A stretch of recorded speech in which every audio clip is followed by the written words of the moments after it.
Just months ago, NASA detected an unusual reaction in actual lunar dust samples, something we've never seen on Earth. It came from the far side of the Moon, a place untouched by humans and hidden from Earth's view. This discovery could change everything we thought we knew about building a future beyond our planet. But here's the twist. The very material we need to survive on the Moon might be the thing that makes it uninhabitable. The Moon, our closest celestial neighbor, has captured human imagination for millennia. Now, an ambitious new era is dawning. NASA, private companies, and global coalitions are planning permanent bases on the lunar surface, places where humans will not just visit, but live. This vision carries immense symbolic weight. It is about exploration, survival, and the next giant leap for humankind. Yet, before we raise cities on the Moon, we face a profound, unsettling truth. The Moon is not merely lifeless, it is fundamentally hostile. It offers no atmosphere, no magnetic shield, no easy sustenance. Conditions there actively challenge life at every turn. The airless silence conceals dangers, microscopic dust that cuts and clings, relentless cosmic radiation that penetrates deeply, temperature swings so extreme that machines struggle to survive, and a deep darkness lasting 2 weeks that cuts off power and hope. The Moon is not trying to kill us, but it does not want us to live comfortably. As we stand at the threshold of this new frontier, we must ask, are we ready to face the hostile reality behind the Moon's silent beauty? Lunar dust is far from ordinary dirt. It is the shattered remains of ancient meteor impacts, ground into microscopic shards of glass, iron, and magnetic particles. These grains are razor-sharp and chemically reactive, nature's tiny knives waiting on every surface.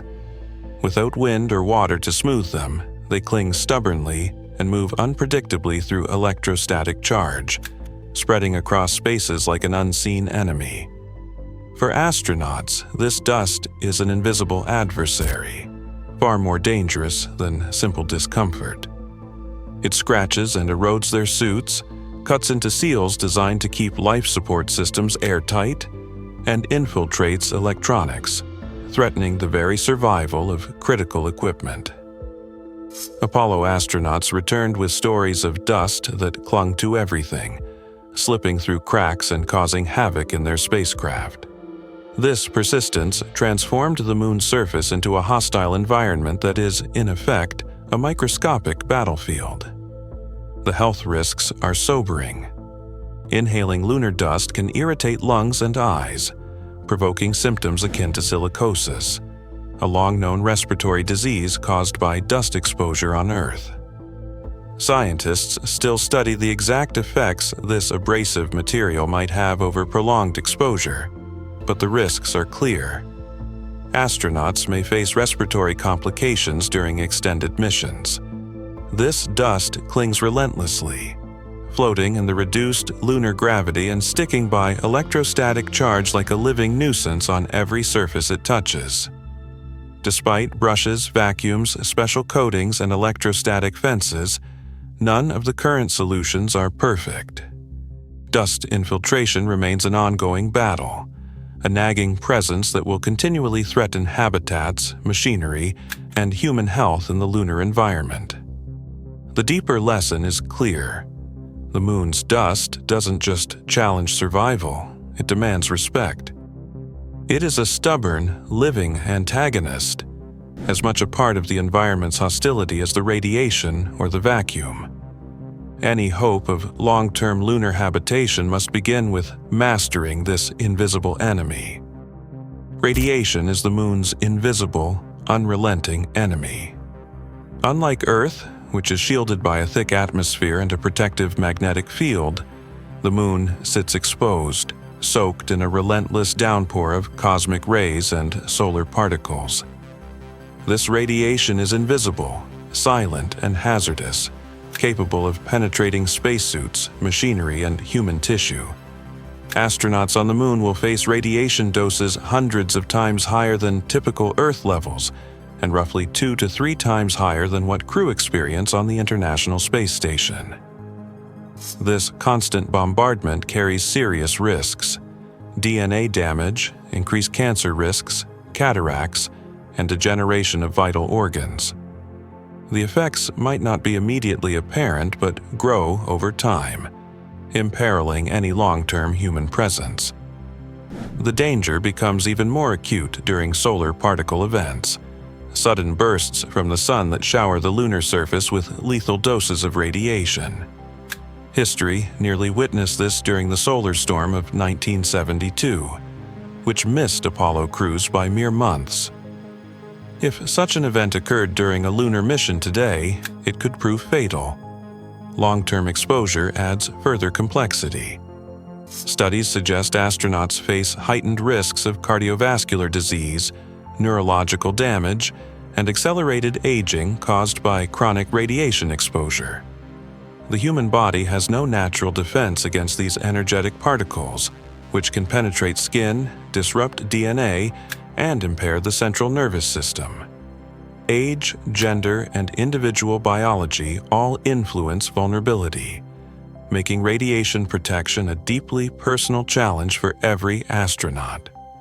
Shielding against this radiation is a formidable challenge.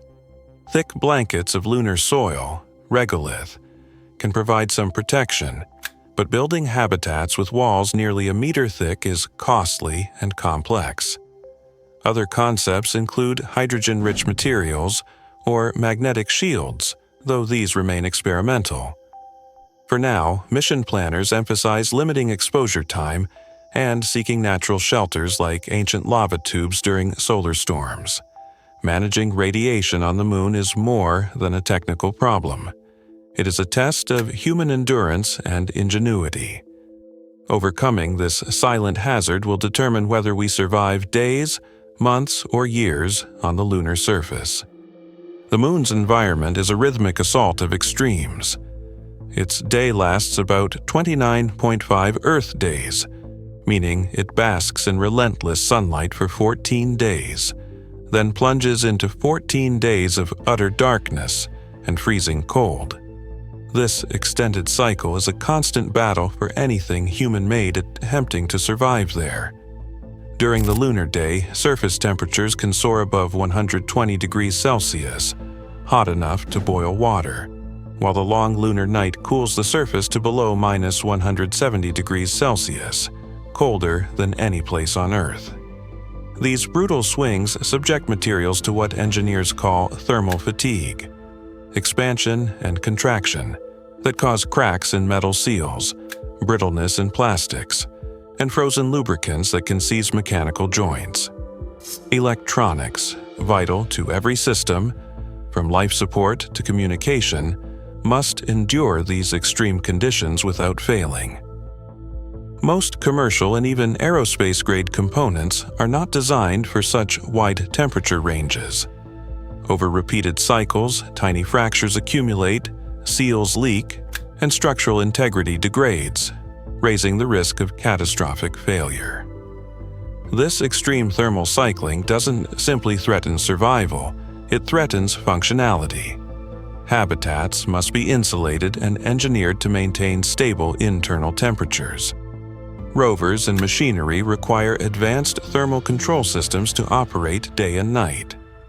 Even spacesuits face challenges to protect wearers from such vast swings. Scientists are exploring innovative solutions, phase-change materials that absorb heat, reflective coatings, and multi-layer insulation, to create habitats and machines that can withstand this relentless cycle. Ultimately, mastering the Moon's thermal extremes is less about conquering nature and more about coexistence, building resilient systems that survive and function, not just endure. The Moon's long night is more than just an absence of sunlight. It is a harsh test of survival, technology, and resilience. For nearly 14 Earth days, large swaths of the lunar surface fall into complete darkness, a brutal silence where temperatures plunge to nearly minus 170 degrees Celsius, and the harsh reality of sustained cold and power loss sets in. During this prolonged night, the most obvious challenge is energy. Solar panels, humanity's primary source of clean power on the moon, become useless. Batteries, crucial for storing energy, slowly drain and can freeze in the extreme cold, their chemistry slowed or halted. Alternative power systems like fuel cells require complex fuel logistics, and nuclear power, though promising as a continuous source, remains politically and technically challenging to deploy and scale safely. This darkness brings practical vulnerabilities. No sunlight means no solar energy for recharging, no heat for warming habitats, and no natural light for mobility or task performance outside shelters. Humans confined to these habitats face isolation intensified by the absence of the sun's comforting presence, affecting psychological well-being as much as the physical environment. Communications can also be affected. Power limitations can reduce the ability to send and receive signals, adding to the sense of isolation. Astronauts endure long periods of fragile autonomy where a single system failure in the cold could turn catastrophic before help could arrive, or even be requested. Recent lunar missions have demonstrated the severity of this challenge. Robotic landers often survive the intense heat of the day but fail during the night as batteries freeze and systems shut down. For a human presence, this means life support and critical systems must remain active not just for hours, but for weeks at a time, demanding redundancy, resilience, and innovation. The psychological strain of waiting in darkness, cold, and silence is profound. Astronauts must endure extended periods without natural cues of time or weather, relying solely on artificial light and technology, which means mental health support and careful planning are just as critical as engineering solutions. Ultimately, the lunar night is a stark reminder that lunar exploration is less about controlling nature and more about learning to endure it, turning darkness into a horizon of possibility, not defeat. Communication on the moon presents a challenge unlike any other in human history. While the near side of the moon faces Earth, maintaining a constant line of sight for radio transmissions, the far side remains a region of complete silence. No direct signal can reach Earth from there. This means that when astronauts or robotic explorers venture beyond the lunar horizon, they lose immediate contact. Signal delays are unavoidable even on the near side, with about 1.3 seconds each way between Earth and Moon, turning every conversation into a cautious, deliberate exchange. To bridge the far side, relay satellites orbit the Moon, bouncing signals back and forth. But these networks are complex and fragile. Satellite malfunctions or obstructions by the lunar terrain can cause temporary blackouts, placing explorers in a dangerous bubble of silence where real-time help is impossible. Automation becomes crucial, as machines must make decisions independently during communication gaps. But autonomy has limits. Unexpected breakdowns, system errors, or emergencies that require human ingenuity pose serious problems when Earth is out of reach or delayed. For the first time in history, humans may operate where help is not only distant, but delayed and partial. The silence of the far side is no longer just physical isolation. It becomes a psychological and operational wall. Astronauts will have to rely on their training and self-reliance, knowing that when something breaks, fixers are thousands of kilometers and minutes away. This communication challenge forces a new kind of lunar mission design, one that includes redundant systems, advanced AI support, and contingency plans for complete blackout situations. Overcoming it is key to moving from short visits to sustainable lunar presence. Constructing bases on the Moon is an engineering challenge like no other. The walls must be thick enough to shield astronauts from deadly radiation and micrometeorite impacts, tiny rocky bullets that strike the surface at breathtaking speeds. These layers also need to withstand the crushing pressure difference between the vacuum outside and the air inside, preserving life's fragile bubble.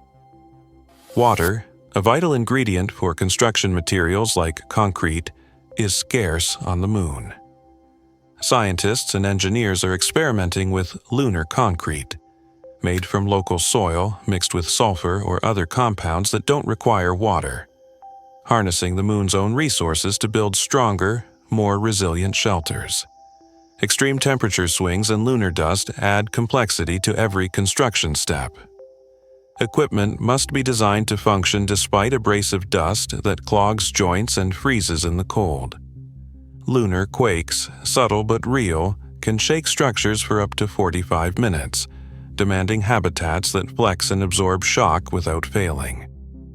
Manufacturing these habitats in situ reduces launch costs and risks, but the first machines are likely to be remotely operated from Earth, slowly carving shelters and platforms in the regolith. Innovative technologies like 3D printing with lunar materials and bioengineered binders may soon transform how we build, turning dreams of permanent lunar settlements into reality. Yet, every step forward reminds us, surviving on the Moon means working with, not against, its brutal and beautiful environment. The Moon is not broken. It is exactly what it has always been, a cold, silent witness to billions of years of cosmic history, indifferent to human ambition and presence. It doesn't retaliate or conspire, it simply is. The dust will continue to cut, radiation will still pour down, temperatures will swing from blistering heat to freezing cold, and the endless silence of the long lunar night will carry on, regardless of our footsteps. We are not taming the Moon.